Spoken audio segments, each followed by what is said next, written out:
વડોદરા જિલ્લાના સિનોર તાલુકા સેવા સદન કચેરી ખાતે આમ આદમી પાર્ટી દ્વારા વિવિધ પ્રશ્નોને લઈને મામલતદારને આવેદનપત્ર પાઠવવામાં આવ્યું, જેમાં મોંઘવારી કાબૂમાં લેવા, ખેડૂતોનું દેવું માફ કરવા, મકાઈ ઉત્પાદકોને વળતર આપવા જેવી વિવિધ માંગ ઉઠાવવામાં આવી. સિનોર તાલુકા સેવા સદન કચેરી ખાતે સિનોર તાલુકા આમ આદમી પાર્ટીના પ્રમુખ નીતિન જોશીના અધ્યક્ષસ્થાને વિવિધ પ્રશ્નોને લઈને મામલતદારને આવેદન પાઠવવામાં આવ્યું.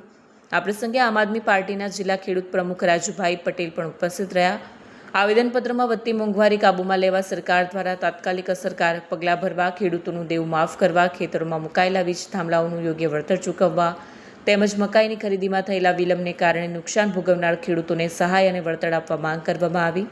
આ ઉપરાંત સિનોરના ભૂતેશ્વર મહાદેવ મંદિરમાં નંદીજી તથા કાચબાની પવિત્ર મૂર્તિઓ ખંડિત કરનાર અસામાજિક તત્વો સામે કડક કાયદેસરની કાર્યવાહી કરવાની પણ માંગ કરવામાં આવી. દરમિયાન કાર્યકરો દ્વારા જય જવાન જય કિસાન, ભારત માતા કી જય અને વંદે માતરમના સૂત્રોચ્ચાર સાથે વિરોધ નોંધાવવામાં આવ્યો. વિડીયો જર્નાલિસ્ટ જેસલ વસાવા સાથે સત્યા ટીવી ન્યૂઝ સિનોર. ઘટાડવામાં આવે અને મકાઈની ખરીદી કરવાની વાત કરતા હતા 1 મેથી, તે મકાઈની ખરીદી પણ આજરોજ કરવામાં આવતી નથી અને એ માટે લગભગ સિનોર તાલુકામાં 2500 કરોડ રૂપિયાનું નુકસાન ખેડૂતોને છે.